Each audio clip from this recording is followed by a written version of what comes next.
Hola amigos, it's Will here from Will's Custom Figures, coming at you today with a big bad breakdown of the one and only Seth Freakin Rollins from the WWE in Hasbro retro form. So please guys sit back and relax while I talk you through why and how I made this guy and everything else in between.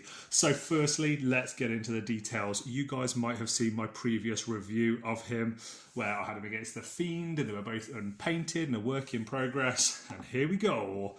Here's a bit of a size comparison so you can see how they look against each other and, you know, the quality of the paintwork and everything else. So, man, I'm so happy with how these guys turned out. This, for me, is what it's all about. I love looking at a project from start to finish and just seeing how it turns out. Don't know who you think's better, and I don't know who would win in a face-off, but dude, this has been an amazing commission to work on. If I just throw the Fiend over there and I bring in, here is a classic Jake the Snake Hasbro figure for anyone that cares and wants to see a bit of a comparison. And as you can see, stands pretty good and pretty true to what he would be if they were next to each other. But here is the star of the show himself. Here is Seth Freakin Rollins. So this is the last year's Wrestlemania, Cody Rhodes' big moment in the spotlight. Just going to adjust the camera there. And this was his special outfit that he wore for the show, and I'm so happy with how this has turned out. The paintwork, the details. I had a message from somebody that watches the channel, said thank you so much for watching it. And he said, man, this figure's like a beta figure. Oh, it's terrible. Which it is. The figure is absolutely battered, but man, look what a little bit of paint, a little bit of clay, some TLC and some patience can do. I personally don't want to get rid of this figure.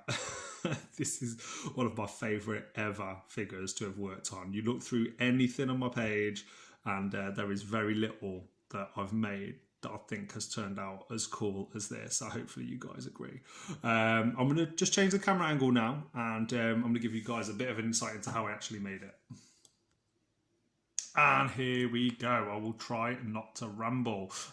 So, Seth Rollins, this head was sent to me. I think this is a metal head.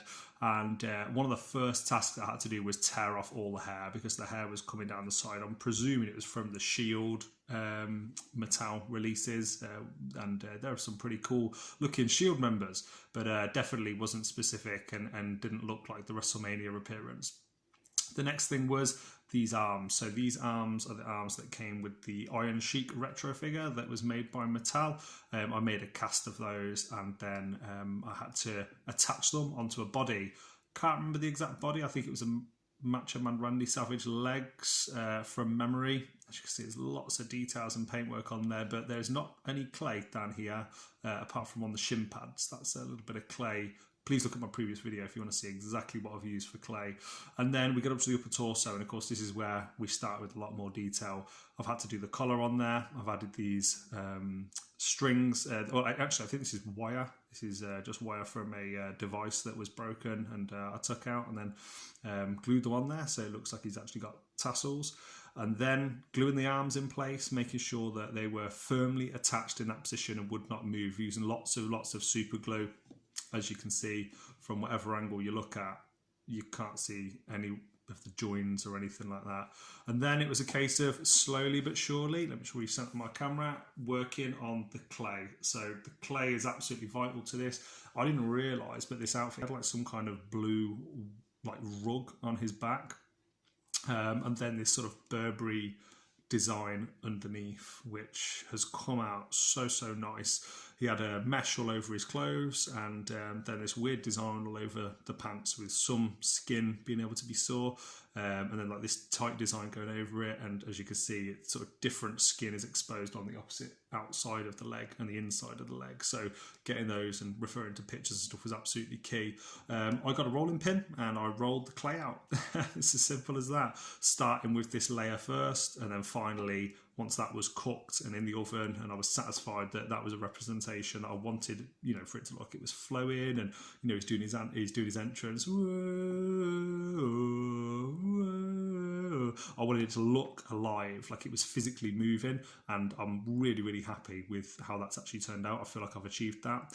The rug at the end, just lots and lots of pressing with sculpting tools, just, you know, like this all over. You can't really go wrong. Just don't want to do everything in the same direction. It's a case of just mixing it up. I actually used the Marvel Select Hulk, Green Hulk. I'd had a cast of that, and I used the head of that just to start rolling it on, because the hair design on that is so intricate, and as you can see, it's really come out quite well. And then onto the paintwork. So I think this is magic blue or electric blue I've used all over it. I've used 2 different kinds of blues to try and get the different tones and you know, the different aspects of the figure on show. I used black and brown mixed together for the hair colour, and I used Citadel flesh colour to do all the flesh colours and all the details on there. All of the little details on here, I just got the flesh tone and dry brushed all of these sort of like little flesh parts that are poking through here. And as I said, just doodled. I don't know if this is exact, or I'd need to see the tights up close to make it an exact replica, but you can see the blue lines going around the kick pad there, and there's all the design all over it here. So all these little designs, and the lines just took hours. There's about 3 hours of just doing lines all over him. But in retrospect, man, this figure has been one of my all-time favourites to work on.